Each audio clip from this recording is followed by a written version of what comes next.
അനുദിന വിശുദ്ധർ. ജൂലൈ 4 വിശുദ്ധ ഉൾറിക്. ദരിദ്ര സേവനവും ആത്മീയ ഭക്തിയും നിറഞ്ഞ ജീവിതം നയിച്ച വിശുദ്ധനായിരുന്നു വിശുദ്ധ ഉൾറിക്. ജനസംരക്ഷണവും ക്ഷേമപ്രവർത്തനങ്ങളും കഠിന ഉപവാസ പ്രാർത്ഥനകളുമെല്ലാം അദ്ദേഹത്തെ ക്രിസ്തുമതത്തിലെ ഒരു മഹത്തായ ഇടയനാക്കി ഉയർത്തി.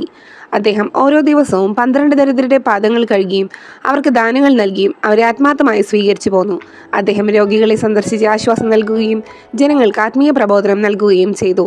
ഉറക്കം പോലും കുറച്ച് നോമ്പ് ദിവസങ്ങളിൽ കഠിന ഉപവാസത്തിലൂടെയും പ്രാർത്ഥനയിലൂടെയും ആത്മീയ ജീവിതം അദ്ദേഹം ശക്തമാക്കി. ജർമ്മൻ ചക്രവർത്തിയായ ഹെൻറിയുടെ മരണത്തോടെ ഒത്തോ ഒന്നാമൻ അധികാരത്തിലെത്തിയപ്പോൾ കലാപം നടന്നതിൻ്റെ പശ്ചാത്തലത്തിൽ വിശുദ്ധൻ കലാപകാരികൾക്കെതിരായി ശക്തമായ നിലപാട് സ്വീകരിച്ചു. അതിനാൽ കലാപകാരികൾ അദ്ദേഹത്തിൻ്റെ രൂപതയെ പിന്നീട് ആക്രമിച്ചെങ്കിലും വിശുദ്ധൻ രാജാവിനോട് ഇടപെട്ട് പൊതുമാപ്പ് നേടിക്കൊടുത്തു.